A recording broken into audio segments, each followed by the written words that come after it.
All right, so we're recording now. So it is December 14th. That is 12/14. Something happened on this day in history, and I can't remember what happened on December 14th in history.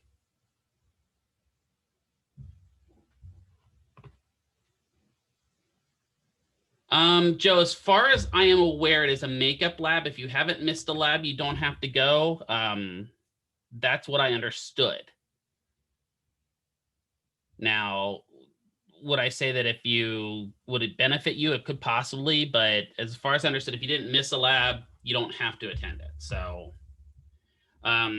which segues me right into grading, because we talked a little bit about grading in math, how the weighting and everything works, but what we didn't talk about is practical exams. And I think that confused a little bit of people, because I think some of you guys got a little confused when Dr. Johnson talked about it. So I want to talk about it. Each semester that you guys have in PEMA, you're going to have practical exams, except for fifth semester. Fifth semester, we don't have time for practical exams, so we don't do it. Fifth semester, 7 weeks, you're in, you're out, you're back at clinical. So we don't really have time for that. But first semester, second semester, third semester, and fourth semester, there's a practical in all of those semesters.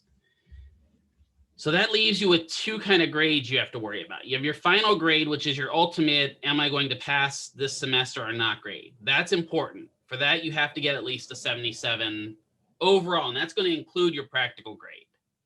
But you have to get a 77 overall for that class for the whole semester in order to pass that class. So in my class, I think technically you need a 76.5, but that rounds up to 77, but 77 is what you need to pass the classes in this program. Separate and distinct from that, but also part of that 77 is practical exams. So practical exams are made to test you on typically hands-on skills or skills that you've learned throughout the semester. In semester 1 and 2, your main practicals are anatomy, physiology. So your muscles, your bones, your nerves, there's one other one in second semester, and I can't think of it right now. And then you also have a practical exam next semester in modalities. So practical exam is part of your final grade, but it's also a little bit separate and distinct, meaning that you have to pass the practical exam with a minimum of a 77 as well. You're fine, John. I got it. So let's say that you come in and you take the anatomy exam. Don't sweat it, Riley. Gotcha. It said it'll be recorded. Let's say you come and take the practical exam, and for whatever reason you bomb it and you don't pass a practical exam. Not totally the end of the world yet. Not totally. Because we do get one retake on all practical exams. So that retake typically is going to be a little different than the original test. It's got a few different questions. On the practicals, what we're going to do in fourth and third semester with me, you'll get a different patient scenario to do. But then you get a chance to retake that practical. When you retake that practical, the best that you can get on that practical on the retake is a 77, which is passing. Even if you got 100% and went through and nailed every single question, unfortunately, because you failed the first time, the best you can get is a 77. Now that will figure into your final grade, which can affect your final grade as well. So that's why it's important to, while yes, pass the practical with higher than a 77, the higher you get, the better off you're going to be in the final, like your final grade. So if for whatever reason, let's say you come through and you fail the practical and you fail the practical the second time, that's a problem. At that point, it's a counseling meeting with the program director and the instructor, and usually the instructor's lab assistant. And at that point, it's typically a separation from the program until the next cohort comes back. So if, say that happened in first semester, you would have to wait until cohort 13 is in first semester, return back into the program. I want to cover that just so it's understood. I don't want anyone worrying about that. I would rather no one worry about that and just pass the practical and don't worry about it. But I want you to understand that even if, God forbid, something terrible happens and you're out, you end up failing it twice, there's still an option to rematriculate back in and come back into the program. So it's not like you're totally dead in the water at that point. You really don't get, and we've only had this happen once in our entire program. We've only had a person go totally dead in the water where they failed in first semester's practicals, came back in first semester with another cohort, failed their practicals again. At that point, unfortunately, there's just not much you can, if you failed 4 practicals, I'm just saying maybe this isn't in the cards for you. Mr. McKeever, I'm sorry. I kind of missed like the first part of Okay. it. Um, I was going to recap so it all anyway. So yeah, I was gonna say like, okay, cool, thank you. yeah, I was going to go through kind of a quick recap at the end here. And again, this is getting recorded too. So don't worry. If you totally missed it, it'll also be uploaded for you. So like I said, breaking it kind of down, we have our overall semester grade. The overall semester grade will include all of your tests. It'll include your quizzes, your homework, blah, blah, blah. It'll include your practical exams in that grade. Overall test, or overall class test, or class, I can speak today. Overall class grade, you have to score a 77 or a 76.5. Like I said, that is technically rounded up, but I don't want anyone shooting for a 76.5. Please don't do that. So that's the overall class. In that class is included practicals. My class has no practicals. The physics has none. That would just be silly. We used to do an egg drop practical, which I just pulled out going, no, we're not doing an egg drop practical in adult physics. It's not happening. But your classes like anatomy has a practical. Anatomy 2 will have a practical. Modalities has a practical. So that's first and second semester. Then you get to third semester and the practicals get a little bit more intense. And you end up with, so third semester, you'll have kinesiology, Thorax 1, and Rehab 1. All three of those classes will have a combined practical. So they'll all be combined. They'll all have a separate grade, but they'll all have a combined practical. Fourth semester, very similar. Fourth semester, you have Thorax 2 and Rehab 2. There's combined practical for Thorax 2 and Rehab 2. And all it is just a patient scenario that you have to treat with. But for all of those practicals, when you sit down to take it the first time, if you don't score a 77 on your first go round, you do get one retake, like I said. That one retake gives you the ability to stay in the program, but at best, when you take that retake, the best you can get is a 77, which is passing. Now, we have had people where they've done that, and it's put them on ice for that final grade, where they're really kind of skating on real thin ice because maybe they didn't do so well on their previous tests, and then they get a 77 on the practical grade, and now that kind of skewers the grade a little bit, and they need to go into that final exam, and they need to nail that final exam. That happens, but at least you're not out of the program. That's, and hopefully I don't hear anyone saying, okay, well, at least if I fail, I get another chance. No, I don't want to hear that. And I've had that before where we had a guy in cohort, I don't know, it was 4 or 5. Can't remember which it was. But every time he came in for the practical exam, he'd be like, I'll see you on retake day. And I'm like, stop saying that. Because twice he said that, and guess what? We saw him on retake day because I think he just set in his mind that he was going to fail the first time around. And then that puts him at risk for the final grade, right? Just get through it. I mean, so here's the deal. 77 is not that difficult to get. I think the practical exam for Dr. Johnson's class is 65 or 75 questions. I can't remember which. But, you're talking 50 some questions, right? You can do that. Even when you get to your final board exam, even that's kind of where we base the 77% on, because a 77% on that board exam is definitely passing your boards. So that's kind of where we base this off of. So, like I said, take your practical exam, you pass it, great. Grades recorded, move on with life. Don't sweat anything. You fail it, you get one reshot, right? And that reshot comes in, you'll meet with probably Dr. Johnson, or, if it's my class, you'd meet with me, and you'd meet with Dr. O'Neill, because Dr. O'Neill has to be involved in pretty much everything because she's the program director, because that's her job. And then we sit down and do the retake. Now, when and if, which will be never, you fail a practical exam, you do have the option of remediation. And what remediation is the instructor of content will spend as much time as you need sitting down with you and going over the practical that you failed to kind of help figure out where you made your mistakes at. Personally, that's one of my favorite parts of this system. I like the fact that you get a second chance, because I didn't get a second chance on my DPT program. I'm not bitter about that at all. But the other thing is that gives you a chance to sit down with whoever your instructor content is that designed the test and say, hey, this question, I didn't get it. What is this question? How do you show? Because that means that when you go back and take the retake, if you have a similar question, you've got in your head what the instructor's mindset was for that question. And that can really help out, especially when we get to the hands-on practicals in semesters 3 and 4. Because, I talked to a couple of you guys about this because I met with a couple of you guys on Tuesday and Friday. When you're in your semesters right now, semesters 1 and 2 are your didactic recall semesters. That's what I call them. They're your level 1 kind of semesters where you memorize what the origin, insertion, and action of the biceps is. I put it on a test. You regurgitate that back to me, right? That's kind of what these 2 semesters are right now. You're just learning facts and spitting them back at us. That's called didactic recall.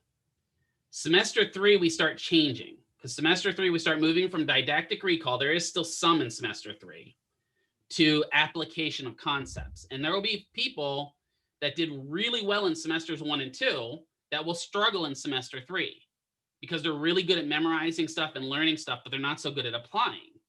Then there are people that are really bad at memorizing stuff that maybe kind of got through or struggling through the first 2 semesters that go to application. They're like, I got this. I've got the hands-on stuff. And that's where you kind of got to work together a little bit and kind of work through those processes as a group so that your weaker people help lift up the stronger people help lift up those weaker people so that everyone's on an even keel.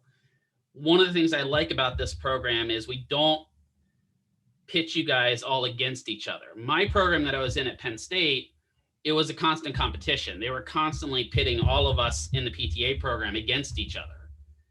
And it was, for somebody like me that's really competitive, I was fantastic. But I know that there are a couple of people in my program that struggled because they just aren't competitive and they felt like they were constantly being beaten down because they were in the bottom half of the list when they posted grades.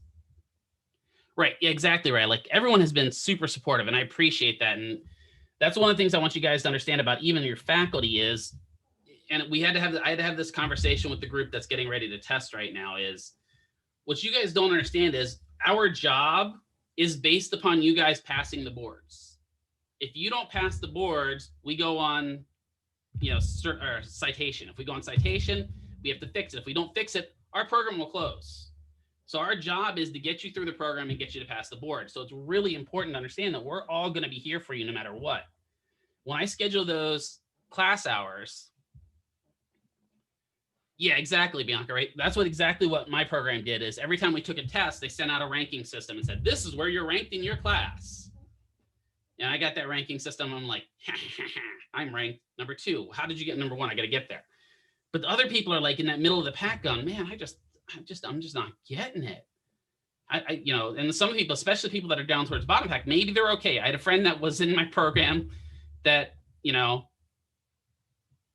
had a friend that was in my program that was the bottom of the pack constantly. He's a great PTA now, but he just didn't care. He knew what he had to do to get through the program. That's all he wanted to do is get through the program, get to the boards, pass the boards, and become a PTA. Didn't care at all, right? But I sat there going, oh man, every time I saw his grade, I'm like, Paul, come on now, man. Like, what are you doing here? You're better than this. And he's like, I'm a country boy. That's not an answer. So we do have methods in place to protect you guys should something drastic happen. There are other methods in place, obviously, for bereavement and all those other kind of weird things that do happen. But I wanted to cover the grades one because it seemed like there was a little confusion, especially with the practicals, and I wanted to make sure I cleared them up. So long story short, what should you take away from this? So long story short, you should take that there's a program in place for you guys that protects you kind of the whole way through the program. Also, don't worry about getting down into that 77%. If you pass the test the first time, you never have to worry about meeting with us. I find it weird that I've had a couple students meet with me, not from your cohort, from the other cohort. They're like, well, I've been scared of meeting with you. Do I eat small babies for lunch? I'm not sure why you're scared of meeting with me. I'm not exactly a totally mean person. I may look kind of scary, but I'm I'm here for you guys. That's my job. My primary job in this program has always been student advocacy. So I'm the one who, like, if you guys are having a problem with any instructor or you're having a problem with content, typically you guys come to me and then I kind of glaze that over with whoever the person is that you're having the issue with.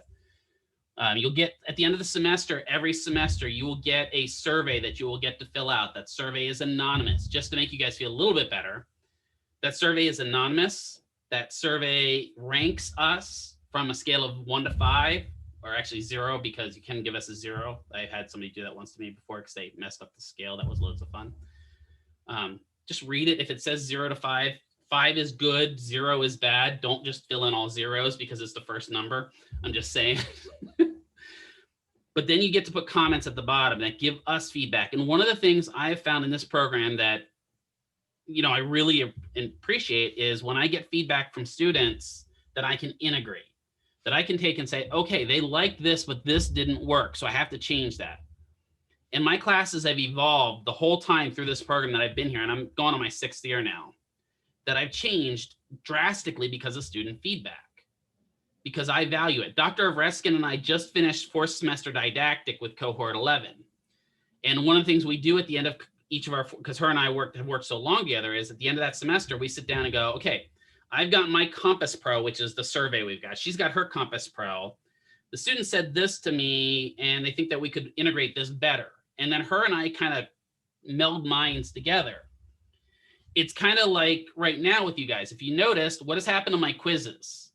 They've kind of died off, right? There's a reason they've died off, because I know that you're now memorizing a lot more for anatomy. So I kind of keel off a little bit of my homework so that you guys have a little bit more time for the classes that I know that you're stressed out about.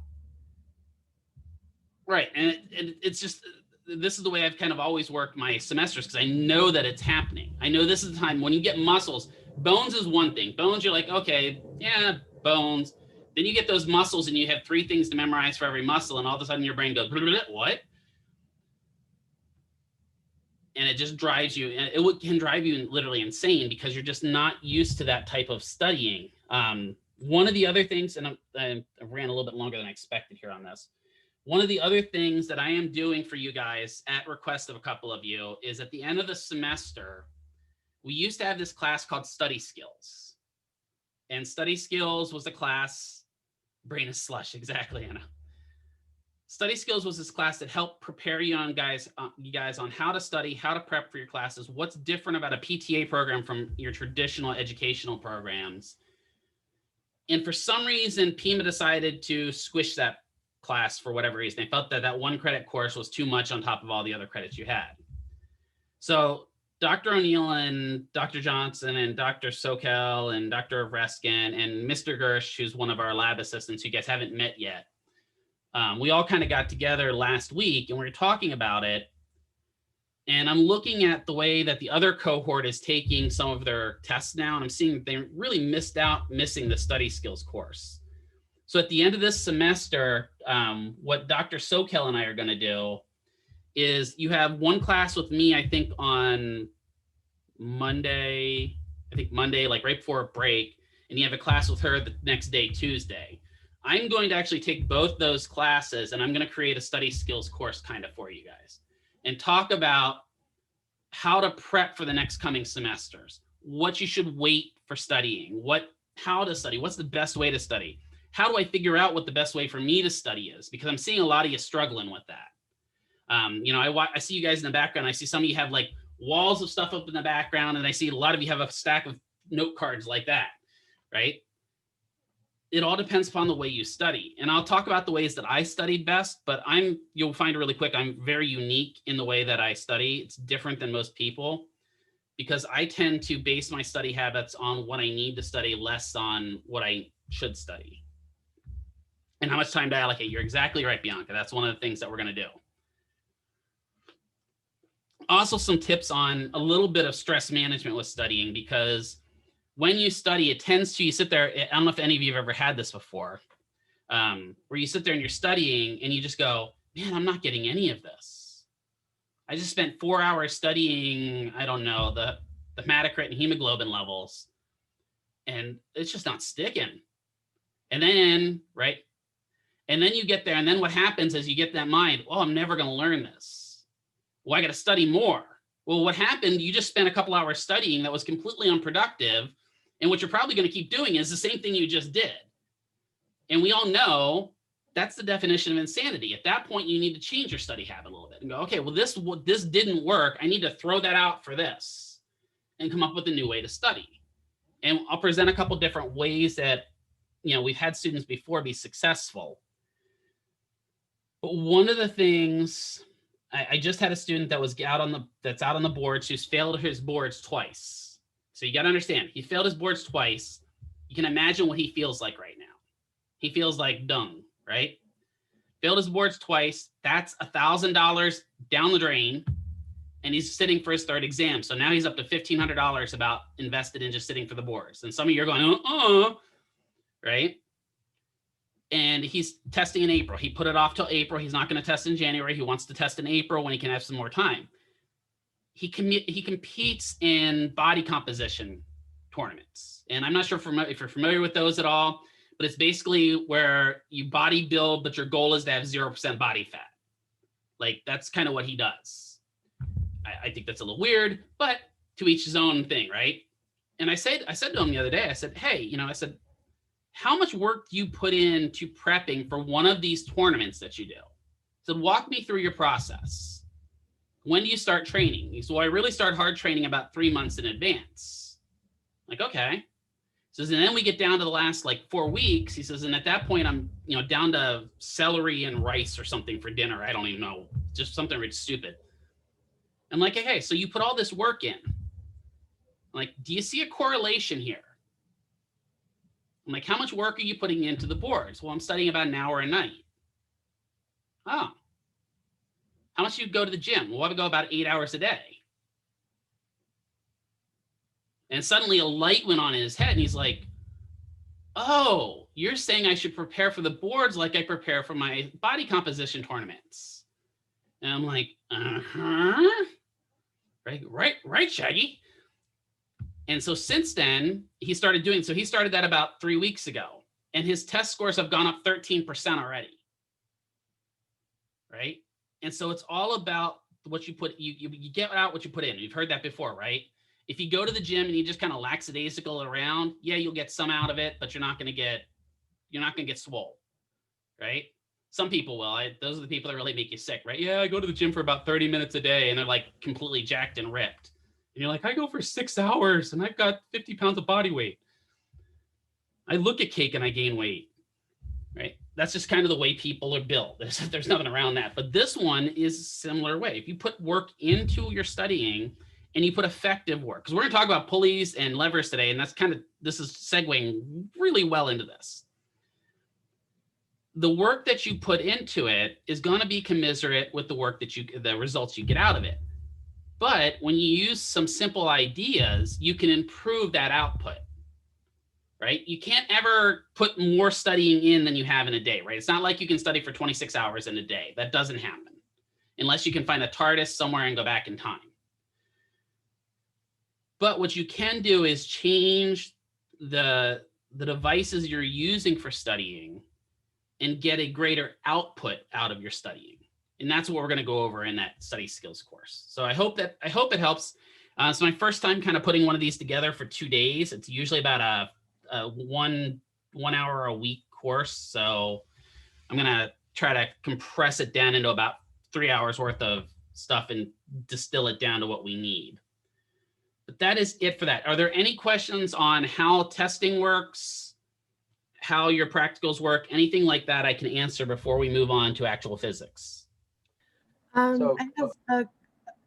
have a quick question actually about the boards. Mm-hmm.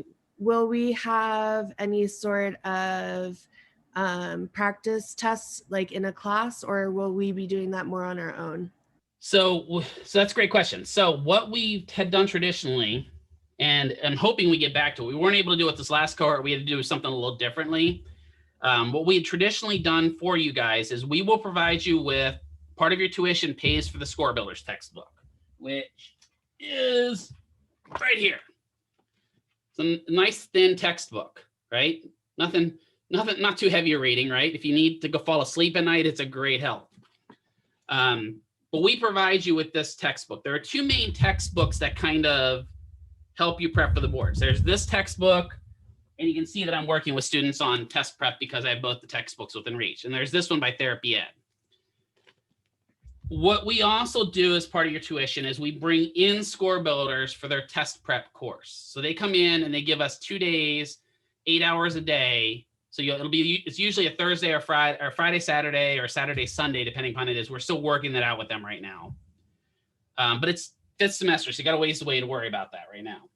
But we bring them in, they do a test prep course with us. Each of these books, so like this Score Builders book right here, has 3 practice exams in it. It's all digital now. It used to be there's a CD. You remember when we had CDs? Ooh, they don't do CDs anymore. It's all digital now. So you'll have these. There's also included with those 3 tests, are about 150 questions each.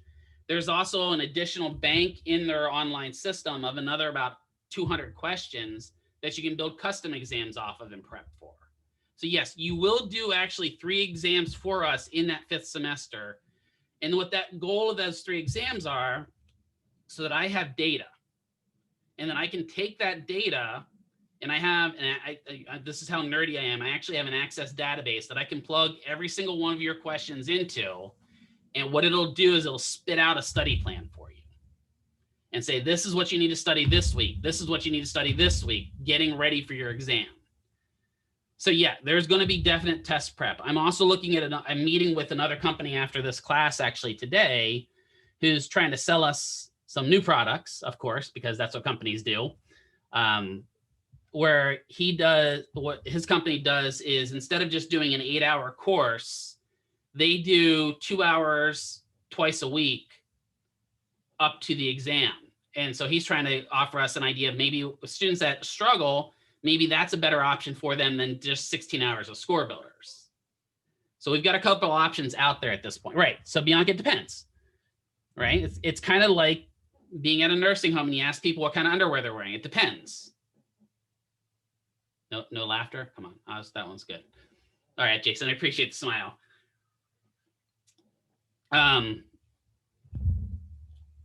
But so we're looking at a couple different options because we're trying to get the most effective for all students, right? It's kind of what our goal is. One of the things, and I suggested this, I think from the very beginning, I suggest to you guys, is start squirreling away some money. Because to test, when you get to the final, when you're ready to test for the boards, it costs a good bit of money because you got to pay your fees for the boards. You got to pay your fees to the licensing board here in Nevada. You have to pay for your seat fee. If you want additional testing, there is additional testing out there. Of course, that costs money. So I often tell students, like in first semester, set up a savings account and put a couple bucks in it a week. It may not seem like a lot, but you got 75 weeks of a program. If you put $5 aside a week, right? By the time you get to the 5th semester, you've already got almost $400 of your fees saved up, right? And that really helps. And everyone, I don't have $5. $5 is a trip to Starbucks. Just don't go to Starbucks one day a week. Or I don't even know if you guys go to Starbucks anymore. I haven't been to Starbucks since this pandemic. I'm scared of them. I'm going to get the vid if I go there. But put a little money aside because you want to have that fund there, especially if you're like me. When I sat for my boards, I had my phlebotomist license and my CNA license. Because I had them, the board had to verify my licenses, which meant that my board that I was under for phlebotomy and for CNA had to send forms over. And if nothing else, for whenever you deal with bureaucracy, for them to do any work, it costs money. And like the phlebotomy board, right, Jason's nodding his head. The phlebotomy board in Pennsylvania, it costs $300 for them to verify my license to another organization. And I'm just like, really? You're sending over a piece of paper? Like, yes, he's licensed. Yeah, I had to pay it. That's just kind of the way it works. So put some money aside, start squirreling a little bit away. I don't know if your generation uses that term. That's kind of a my generation term where you squirrel money away. It's kind of like a squirrel hides nuts for winter. So squirrels are little fluffy rodents on the East Coast. But but put a little bit of money aside for that. Long story short, yes, you'll have test prep. We'll do as much as you can. I am your good. I appreciate it. I am your primary contact for test prep, and Dr. O'Neill is your secondary. So she'll teach the class, which is 209, and I'll develop the plans. And what we're doing, what we've changed now is we're actually freeing some of my time up, because like next semester, you actually guys, you don't have me for a single class next semester. None. You don't ever have to see me. I'm just kidding. You'll see me for lab. But I don't teach in that class for next semester because my goal is to get the other cohort ready to test. So they're unloading a little bit of the class load on me so that I can spend more time doing test prep courses for the students. I appreciate that. That's actually a benefit for you guys as well. We get to that semester with you guys. I'll be unloaded a little bit. I'll be more focused on sitting down with you guys. I'm doing 4-hour sessions 3 days a week right now with the group that's out there. So literally, you know, Thursday night or Tuesday afternoon, Wednesday night, Thursday afternoon, I'm doing 4-hour sessions where they come in and we sit down and we go over test questions in order to prep them. Well, funny story about that. So Steph just asked, who will teach Nevada history? Let me take a sip of coffee for that one, because that's a good one. So Nevada history is a weird course. Nevada history, in order to teach it, you have to be born and raised in Nevada. Yeah, Diana's just laughing, right? I could easily teach Nevada history. Yeah, that's a Nevada Department of Education rule. It's so weird, right? And because of that, there are only about 3 instructors in all of PIMA, all of it, that can teach that course.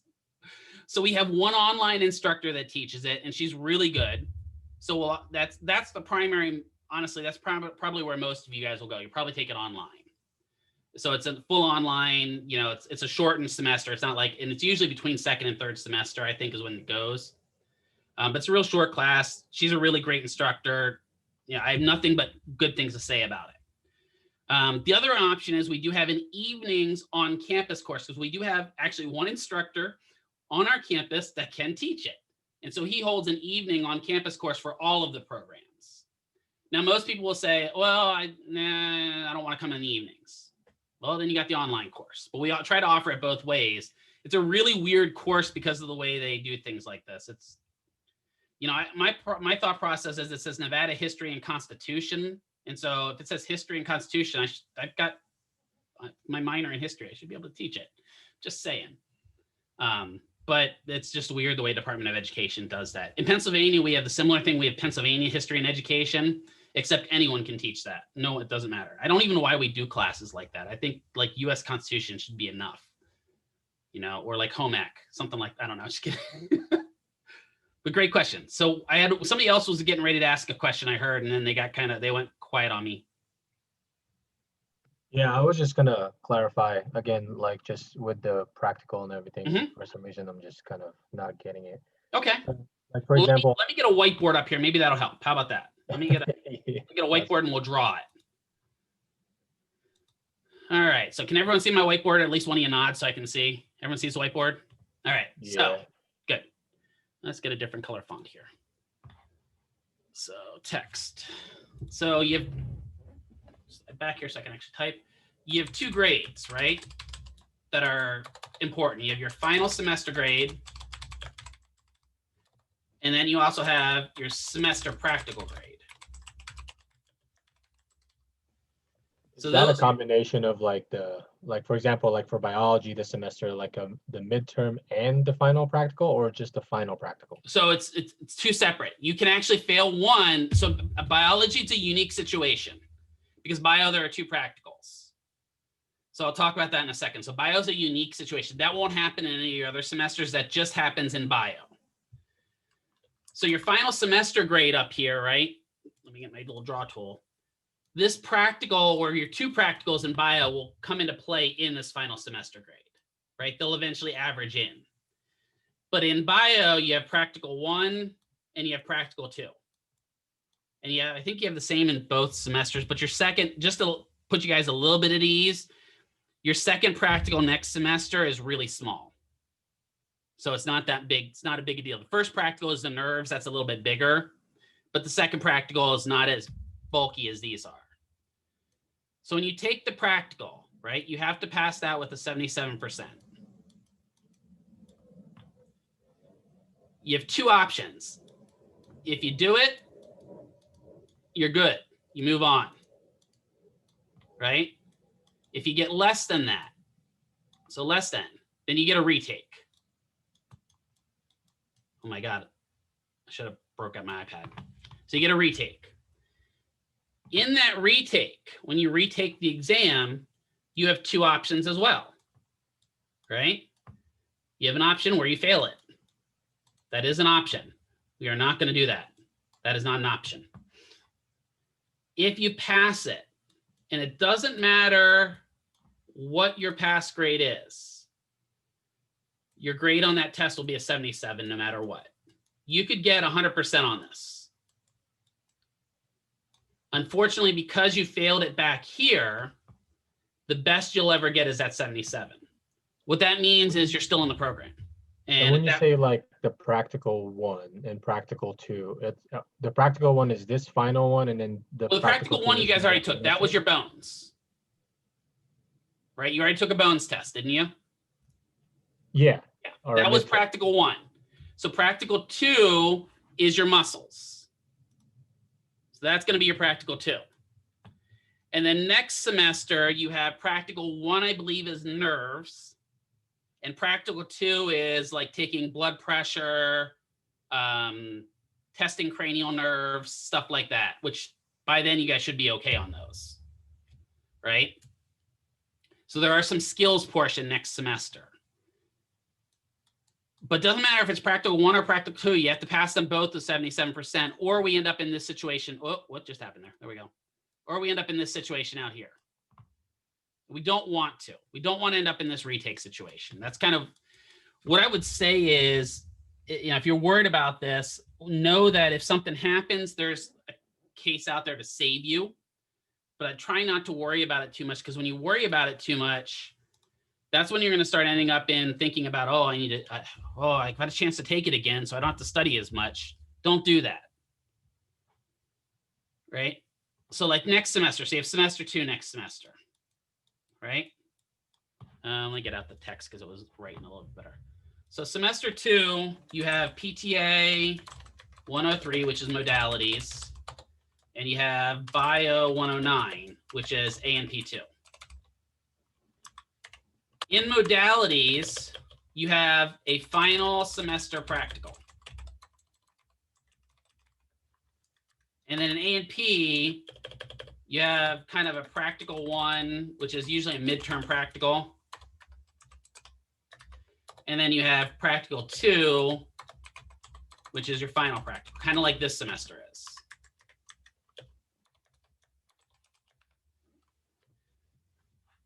All of those practicals you have to pass with the 77%. Now, the good news for some of you worried about this is, again, with this one here, for modalities, it's a hands-on practical. It's not a written practical. You don't have to write anything out. What it'll be is you'll be given a scenario that'll say something like, your patient has low back pain. Choose a modality to help this patient's low back pain. And you get to choose the modality. We watch you put it on the patient. We watch you do a whole treatment with the patient, and you pass your practical.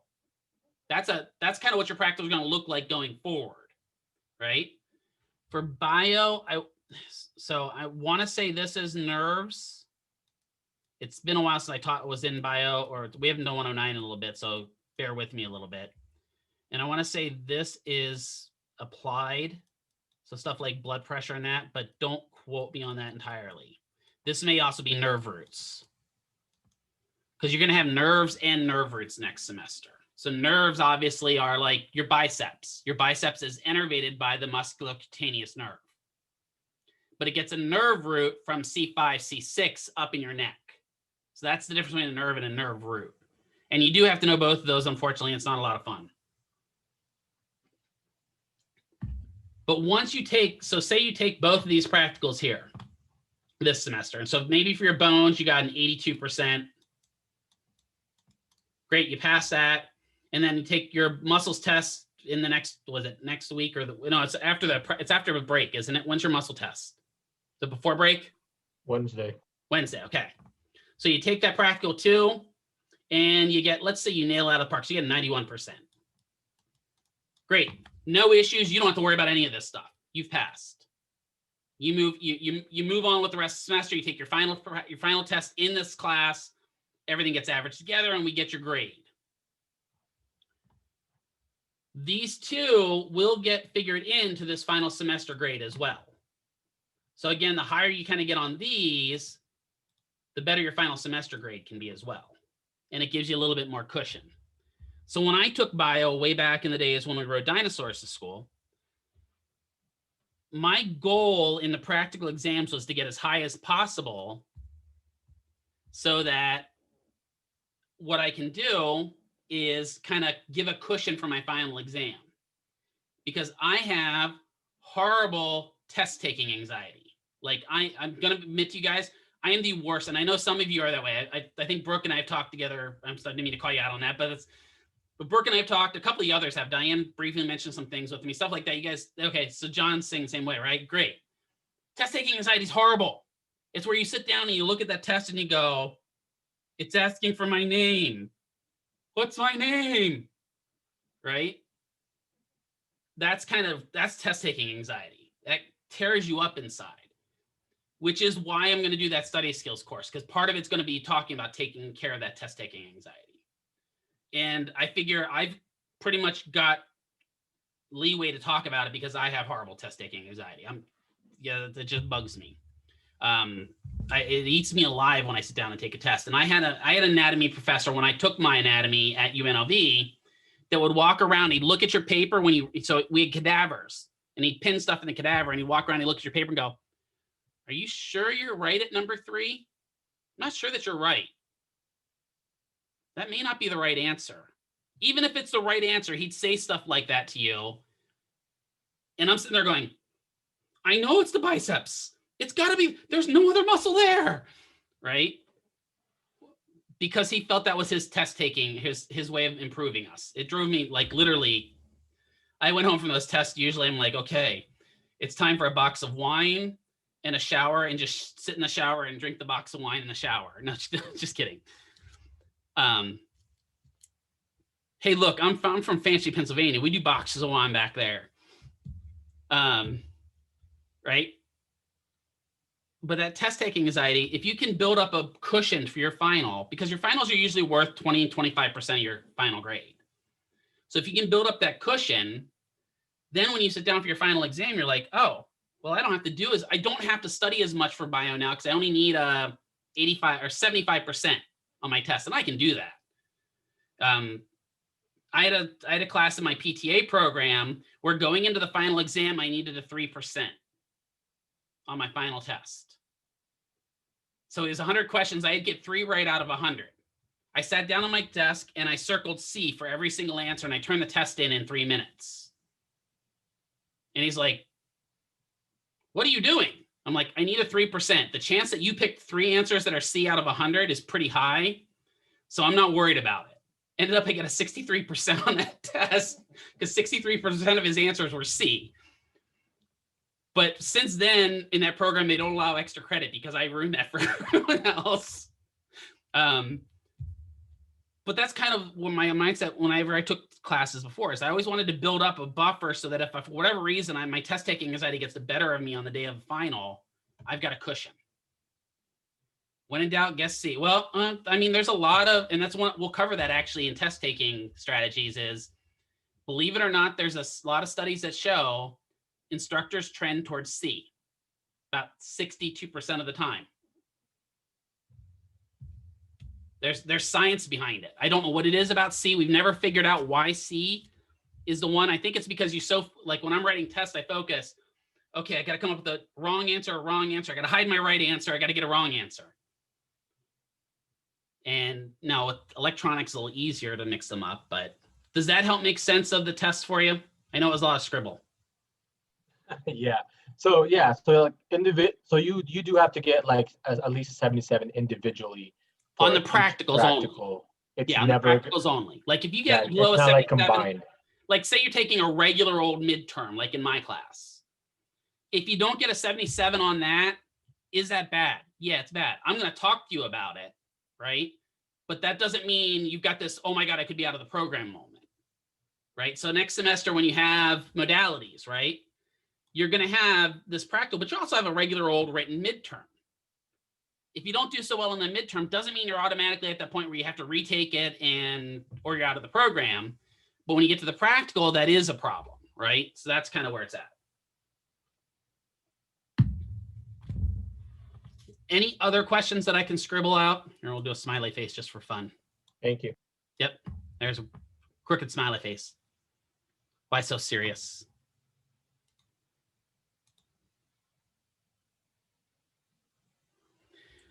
So Raquel asks, if practical 1 was a 77, but practical 2 is 100, the final result will be a 70. Yeah, yes. Well, so if practical 1's a 77, you passed.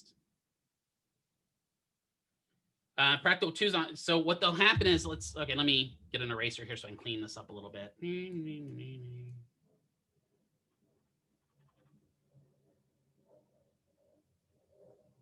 we go. So I can have practical 1 and practical 2 by itself. All right, good. So if practical 1 you got a 77% on, you don't have to worry about anything. You've passed that practical. Period. Done. It's going to be in the grade books as a 77, but it's a 77. If you get 100 on the second practical, well, these are going to go into your lab skills portion.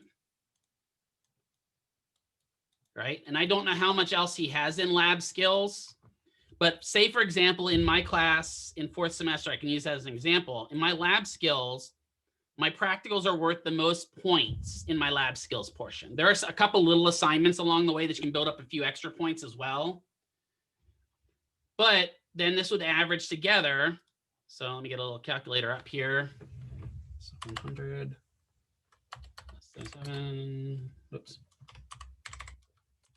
So you get about an average of about an 88% for these two tests, right? That means you'd end up getting 88% of your lab skills points. So it depends upon how the instructor does it. That's how most of us do it. Now, let's change this up a little bit. Let me get my eraser here. Erase that. And let's say instead, you got a 73 here. Well, now that's a problem, right? Because you failed that first practical. Now you have to retake it. And let's say you get 100 on that retake. Doesn't matter. You've still got a 77% on that.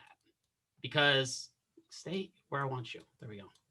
Because that 100% really doesn't matter at that point. We're just saying, congratulations, you get to stay in the program. As much as we'd love to give you that 100%, the DOE would eat us alive if we did that. So it says, okay, you got a 77. Now we average those two in, you're back to here. Does that make sense? Awesome. Thank you, Raquel. Whew. That's a lot. I'm glad I went over it, though, because it was obvious that it wasn't only those like 3 people that talked to me about it. It seemed like a couple more of you wanted some explanation. So if you get a chance to figure out who those 3 people were that talked to me about it, thank them, because they kind of covered it for us and said, hey, we need to talk about this because I think some of us are confused. So let's stop share. What time is it? It's 1:50. I'll get started, I think, on the lecture. We're not going to probably finish this lecture today, so I'll get started on the lecture, and then we'll kind of talk about, well, record the rest of it for Wednesday. So Wednesday, just to let you know, I saw some of you said that Wednesday is your practice practical, I believe, and then next Monday is your actual practical. Is that correct? Okay, I saw thumbs up. Okay. So your practice practical is not graded. Don't worry about that. That doesn't mean you're getting graded on that. You should grade yourself, meaning go through and see where you are yourself, right? If you go through your practice practical and you're at a 95%, you should feel good. Pat yourself on the back a little bit, study up till about Sunday, and then take Sunday off and relax. And then go take your test and pass it on Monday. All right, so let me start sharing here with this because we're gonna talk about some simple machines today. So I'm talking about some simple machines. And we talk about simple machines, we'll talk about what simple machines are. And then we'll talk about some specific ones like levers, pulleys, incline planes, screws, wedges, and ramps. And it may think, well, why are we going to talk about this, Mr. McKeever? Well, you'll see there's some actual application of the human body with these. So a simple machine is a machine that transfers energy from one place to another or transforms it from one form or another, right? A machine just helps us either move stuff or helps us transform energy, right? We can transform light into heat, water into electricity. That's a machine. It can be used to multiply forces or change the direction of forces, right? And the concept underlies every machine, no matter what we have, is the conservation of energy. That means no machine can actually create more energy than's put into it, right? Your car, for example. We'd love it if we could put 10 gallons of gas in your car and you get 40 gallons of gas of work out of it. But it doesn't work that way, right? You put 10 gallons of gas in, you get 10 gallons of gas out. Machine can't multiply energy, right? But it can multiply force. So in physics, a machine is something that enables a user to generate a greater force overall. So the main types, we have levers, we have wheels and axles, pulleys, ramps, and wedges. And when you think about these, right, these machines date back to BC time period, right? Millions of years BC. Think about where we would be nowadays if we didn't have the wheel, right? We'd be still in the Stone Ages, literally, because we wouldn't know how to do stuff.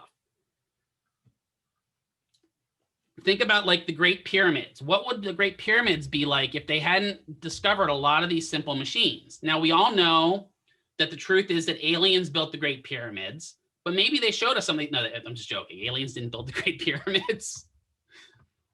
If you look at the way the Great Pyramids were built, they were built by a lot of slave labor, honestly, but that's beside the point entirely. But they did use a lot of simple machines, right? They used wheels to roll the large blocks. They used levers to lever those pieces in place. And they actually had pulleys back then as well, ramps and wedges. So the lever is kind of the first thing we talk about. A lever is a simple machine made out of a bar turning about a fixed point, right? If we can minimize friction, work input will be equal to work output.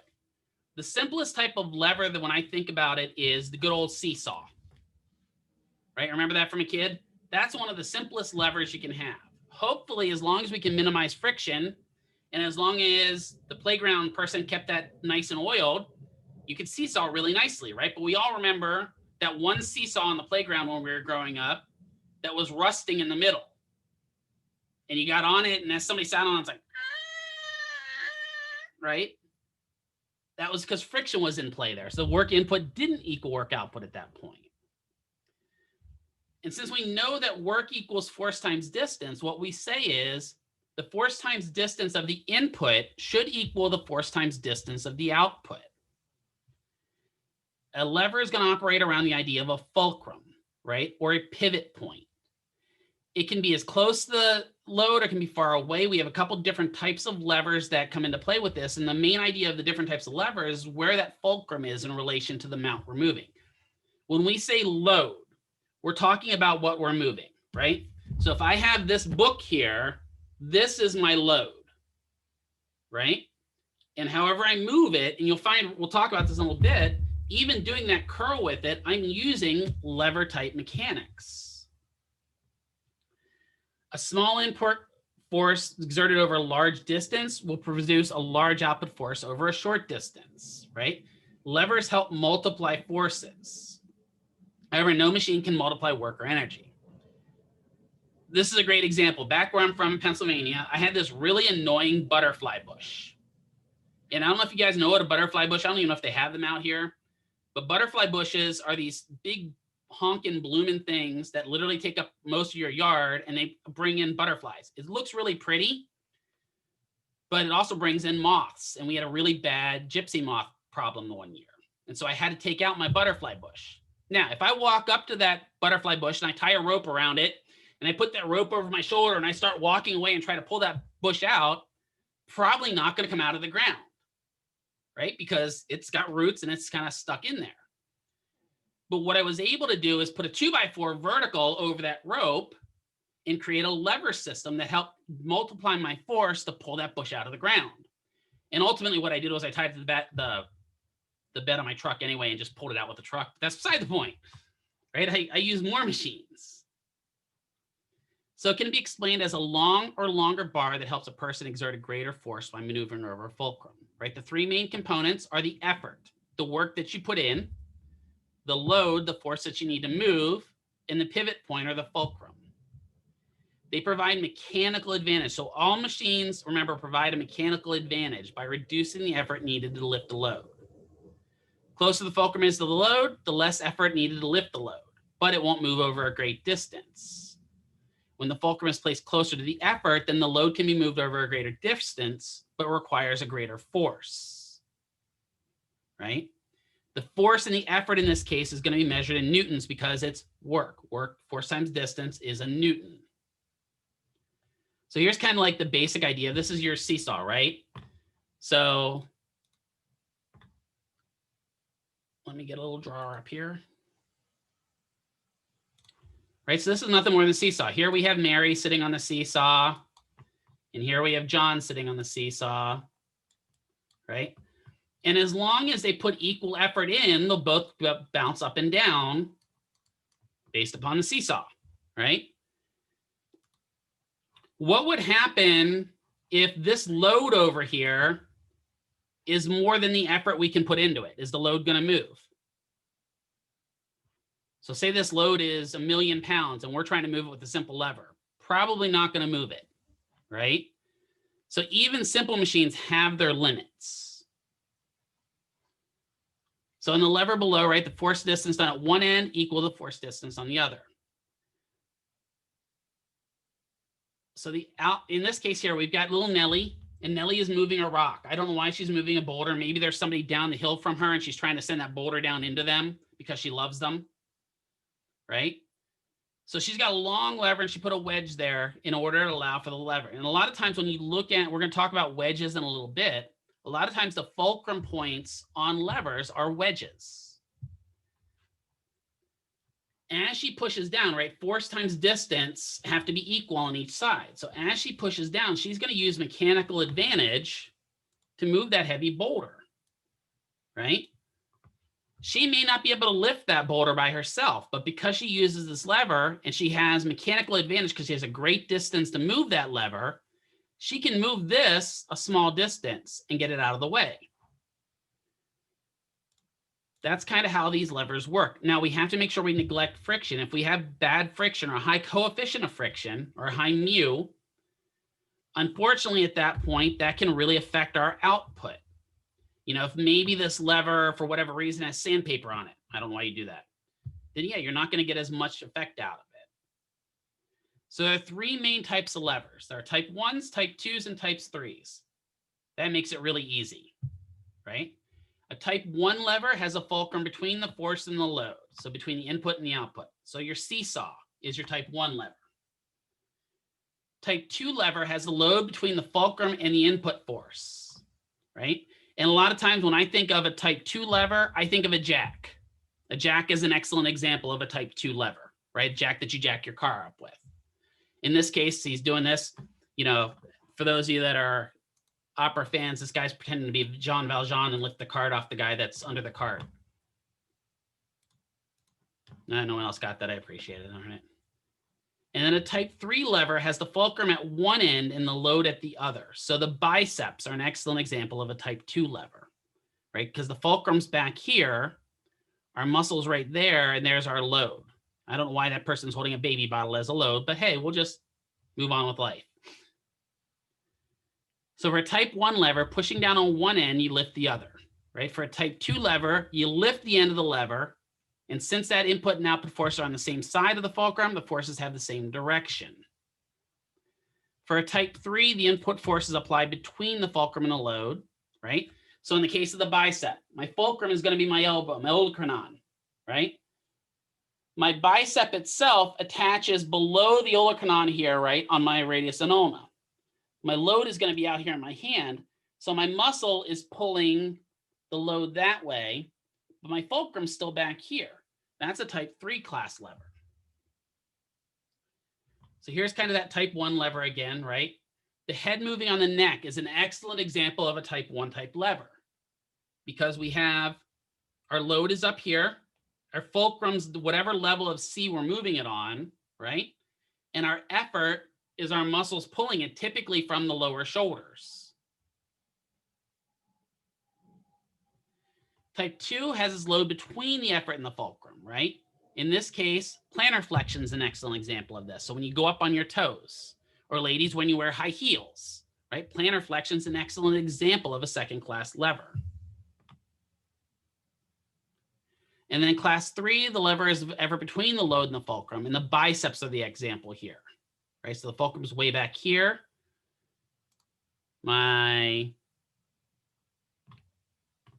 So one type 1 is closest to having the, type 1 can be equidistant. So let's go back to that real quick. That's actually a really good question, Anne. Or Riley, I'm sorry, I made a mistake. Yell at me later. Don't worry about it. It happens all the time. I'm trying to get better about that though. So yell at me, it keeps me in line. So type 1 is going to be the only one where you can have an equidistance between them, right? But depending upon where we move it will depend upon how much this load moves. So if I move this fulcrum way back here, right? It's going to require a lot more effort to move that. It's only going to move a short distance, but this load is going to move a very large distance, right? Whereas if I move it over here, so now here's my fulcrum. Now this will require a lot less effort, but I'm going a greater distance, and this load is only going to go a short distance. But the level 1's the only one that it can be directly between them.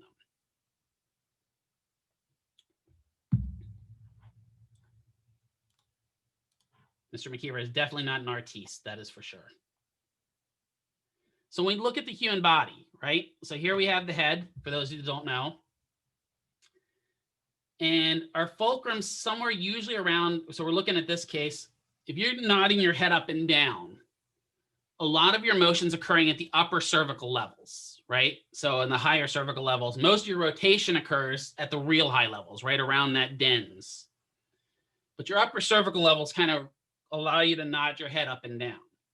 That's an example of a first class lever because my fulcrum is here, right? Let me get my little drawer out here. So my fulcrum's kind of, we'll say that my fulcrum for this one is C3. My effort is going to be one of these muscles down here. What muscle do you think that is, if you had to guess?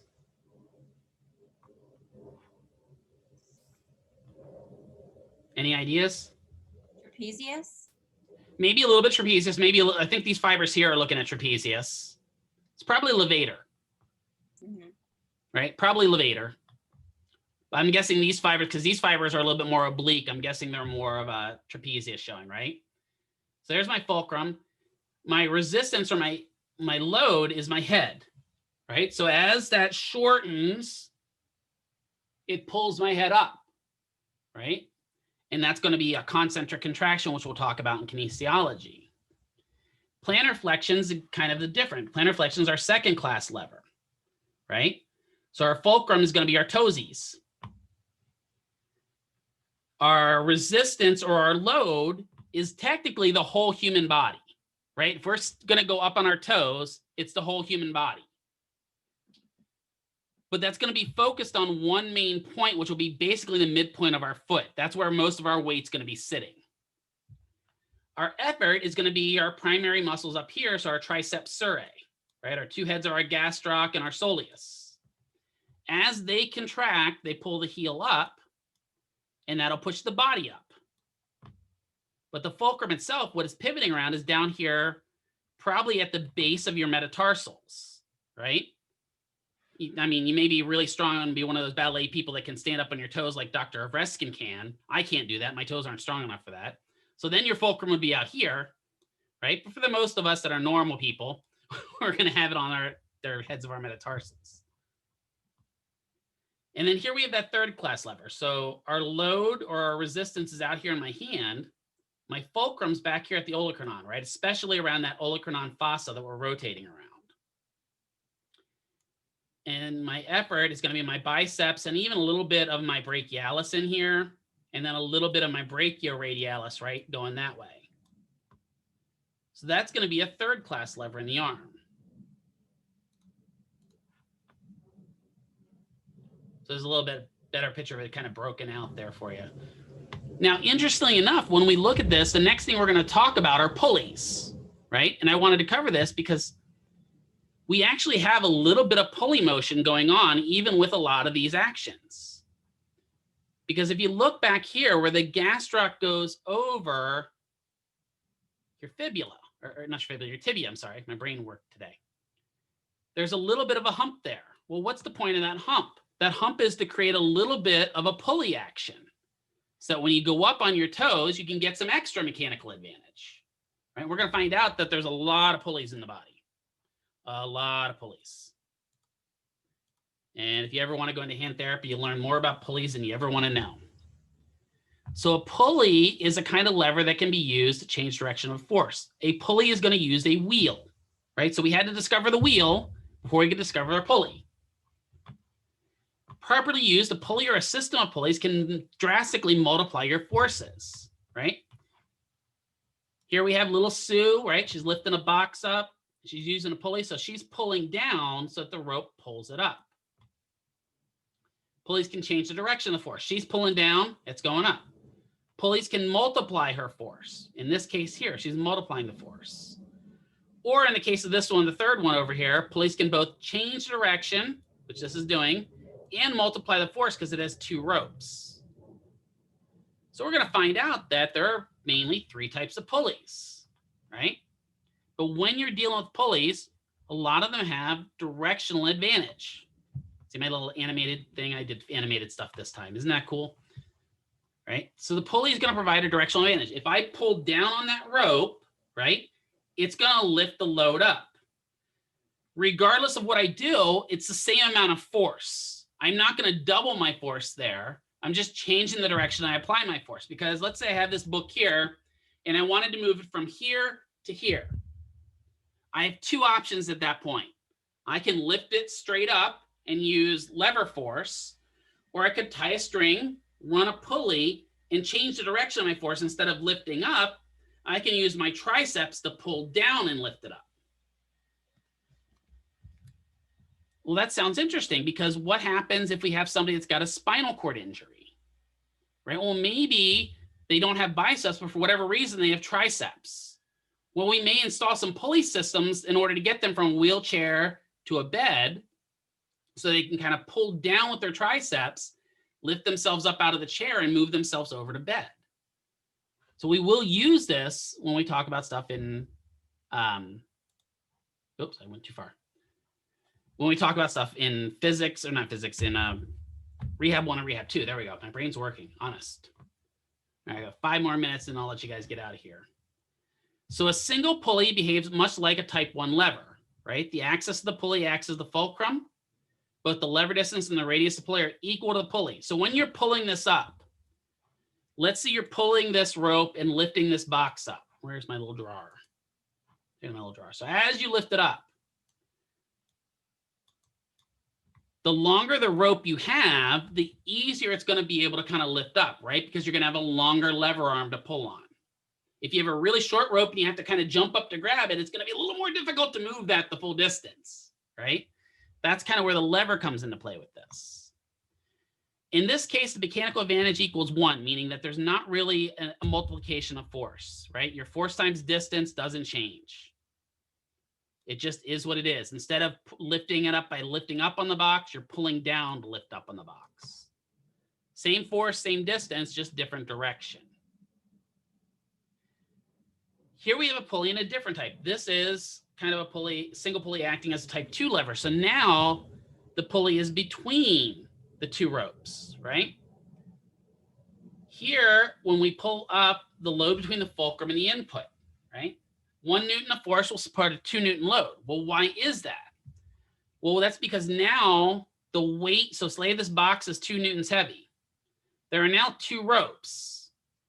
And we can now divide that weight between those 2 ropes. So at that point, you are getting mechanical advantage because that one rope is helping kind of keep it balanced, and the other you're kind of lifting that box up with. Because of that, you support the load a little bit better, right?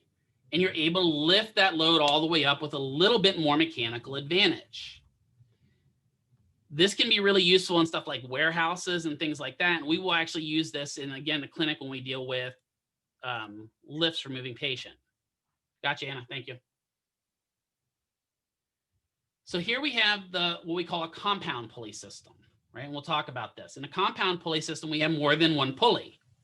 We have one pulley providing directional advantage, right?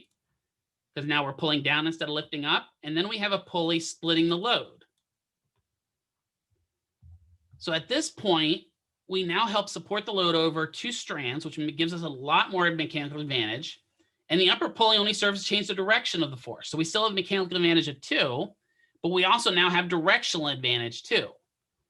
So that pulley that's here, this pulley is providing us with mechanical advantage.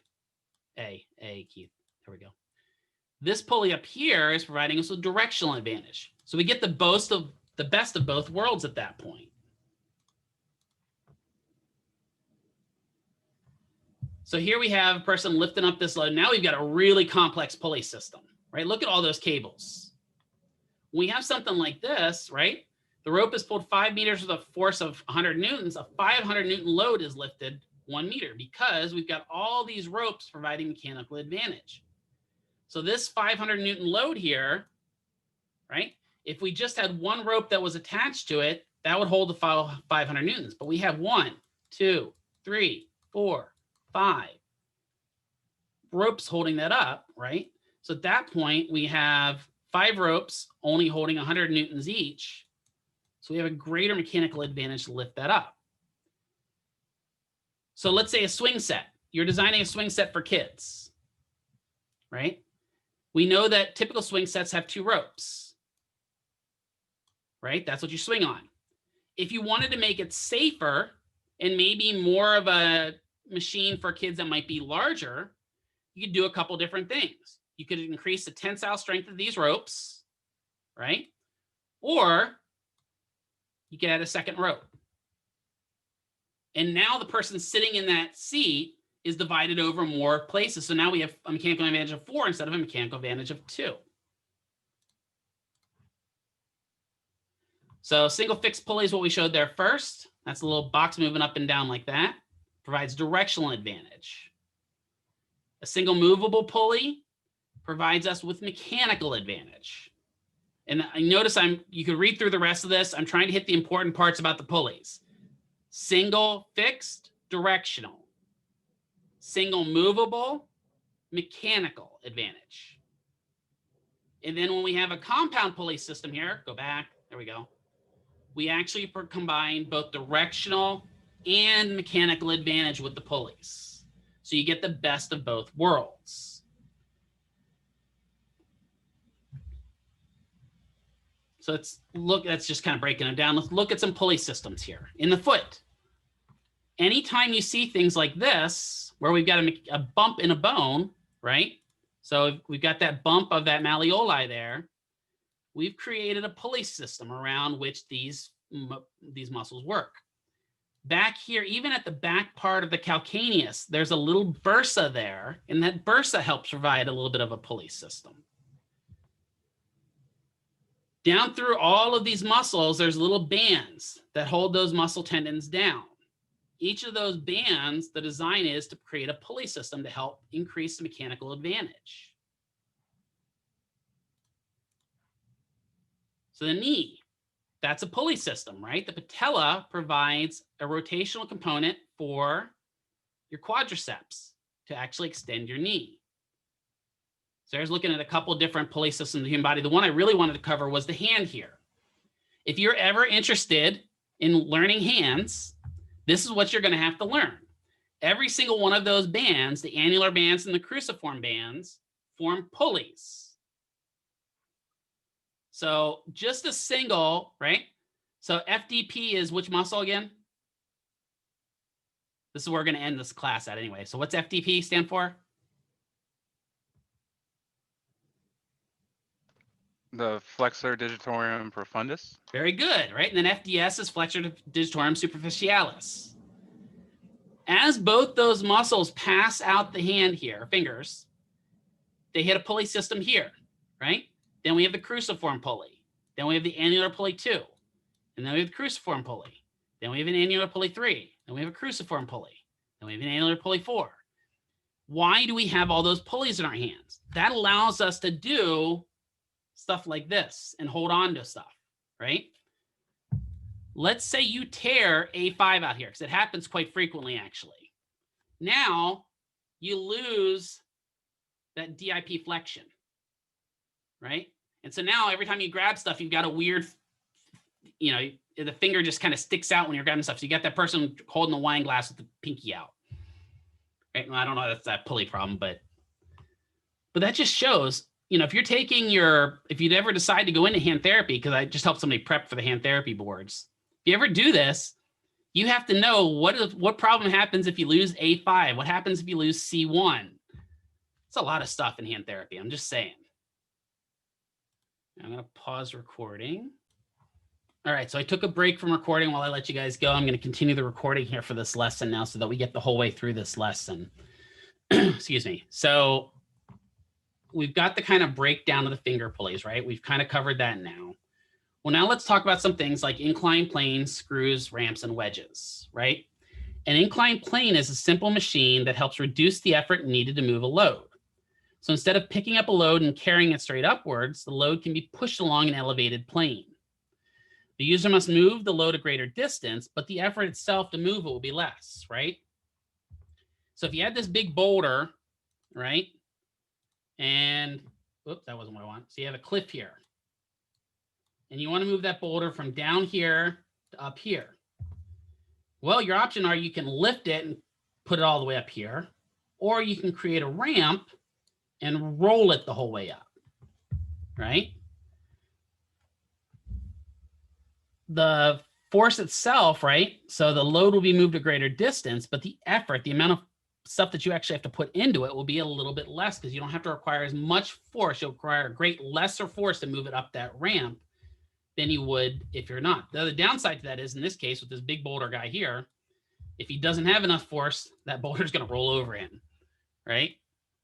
So a ramp is designed to help us get to a higher area without having to kind of stand up or move to it. Wheelchair ramps are why we kind of talk about this importantly, because wheelchair ramps are used in rehabilitation. And as PTAs, we are going to be required to know how to create a wheelchair ramp. We don't have to build it. Don't freak out about that. But we are required to know how to help patient design a wheelchair ramp, right? So according to the Americans with Disabilities Act, or the ADA, the ramp must be about 36 to 48 inches wide and must have no more than 1 inch of a rise for every 1 foot of vertical, or 1 inch of run, that should be run. I'm sorry, for every 1 inch of rise must be a 1 foot of run. That's what I'm, so let me write that out here because that's not very clearly said. So for every 1 inch you go up, the ramp must be 1 foot that way. Ramps longer than 30 feet will need to have what's called a switchback to change direction. There must be a landing. Each landing area, including the bottom, needs to be a minimum of 5 by 5. Now, important here, you don't have to know the specifics about the landing right now. We'll talk about that in the ADA rules in semester 3. But you do need to know the 1 inch equals 1 foot rule, right? So typical wheelchair ramps to say that for every 1 inch of rise, you need 12 foot or 1 foot of run. Meaning that for every inch you go up, you have to go out a foot, right? This is to maintain that angle at the bottom. It's not uncommon to see angles up to 20 degrees in the public, though these would not be compliant with the ADA, right? If you look at, there's a ramp at our school for people to go up the wheelchairs. They are definitely not ADA compliant because his ramps were designed before the ADA was in place, so he didn't have to fix them. But we'll do wheelchair practice on those ramps, and you'll see they're definitely not ADA compliant. Now, power wheelchairs, you can have 1.5 inch of rise for 12 foot of run, but I would never really talk about that because we want to try to avoid putting people in a power wheelchair if possible. So what does that mean? So let's say we have somebody with a home that has 3 steps to get in their home. And each of these steps is 6 inches. Because normal steps are 6 to 8 inches. Well, we know that this total height from the bottom down here to the top up here is 18 inches. If we have a total height of 18 inches,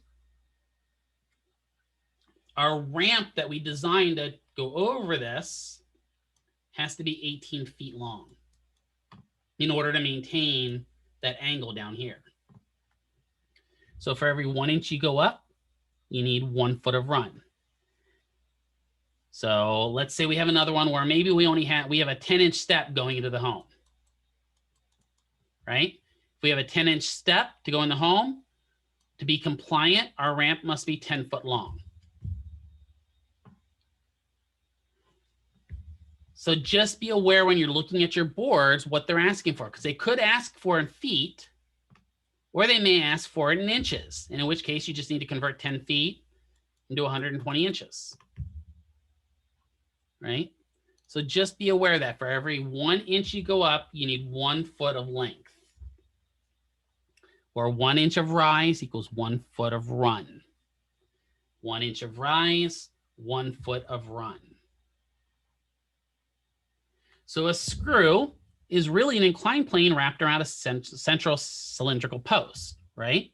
So joke time here. What would you be if you're attached to another object by an inclined plane wrapped helically around an axis? Well, at that point, you'd be screwed to the plane, right? So a screw helps us provide mechanical advantage because at that point, we have both the inclined plane, right? And a central post that allows us to mount stuff. That's why screws are a little bit more fastening. You could also call them fascinating than something like a nail, right? A nail is just going to drive in and hold it in, whereas a screw, it's going to anchor itself into the product that you're screwing it into.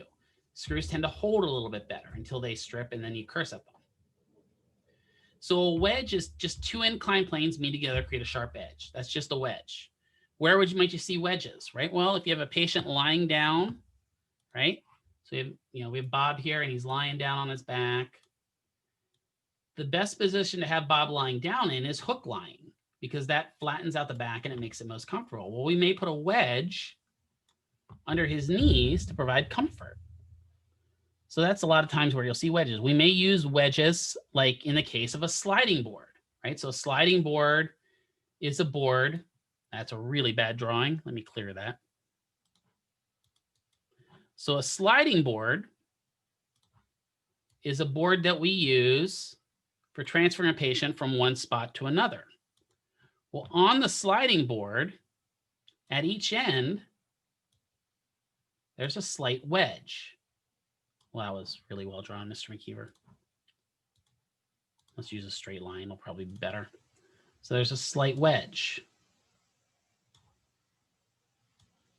And what I mean by that is the end out here,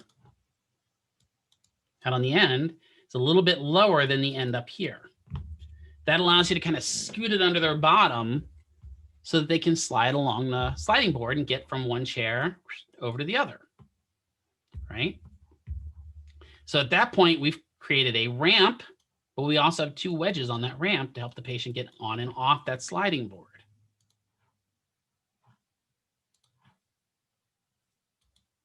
So there's kind of the idea of the wedge, right? So wedges can be used in a variety of ways. Tips of screws, nails, needles are all wedges, right? When we're going to puncture a skin with a venipuncture for a needle, if we just had a flat kind of, I don't know, what do I have to, yeah, hold on here. Get out one of my tools here that I have somewhere in here.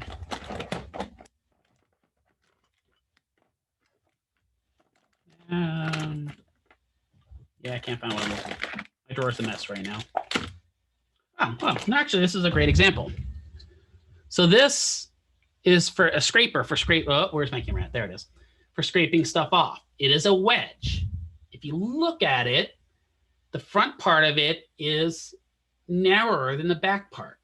So this allows you for scraping stuff off packages like what do you call it? I use this for taking my labels off packages before I throw my boxes away, right? But this allows you to kind of wedge stuff in, right? And I can kind of peel up that label and use this to lift it up with. That's an excellent example of a wedge. A pen, right? A pen tip is actually a wedge, right? The pen tip, if we didn't have that pen tip and we were just flat, we don't get a very fine point or a very good drawing, right? The finer the tip of the pen, the more we press into the paper, meaning the finer the tip point you get. Scissor blades, great example of them, right? So here's a pair of scissors. When you close the scissors, you're pinching something between two wedges opposite of each other and allows you to split them. Axes are wedges, splitting mauls, picks, all of those have wedge ends, right? Screwdriver, especially your standard screwdriver. Well, what about the Phillips head? Well, the Phillips head is just a cross wedge, right? It's two wedges. So the Phillips head is the one that has the plus sign, guys. It's not, or if you didn't know what it was, it's the plus sign screwdriver, right? So a Phillips head has just two wedges opposite each other that are forming kind of a plus. Planers have wedge shapes for shaving wooden particles. There are many examples around your house that you can probably find that are wedges. If you've got something like a KitchenAid mixer or something like that, if you look at the beaters inside of it, they have a slight wedged edge. And the job of that is so that it's moving around, it kind of fluffs whatever you're mixing and mixes it nice and evenly. Again, wedges are just one form of simple machines that allow us to do things a little bit more easily. All right, so that finishes the simple machines lecture. I hope that you guys get to watch the rest of this. I will catch you with the next lecture later. I hope you guys have a good day at studying, and I will talk to you all later.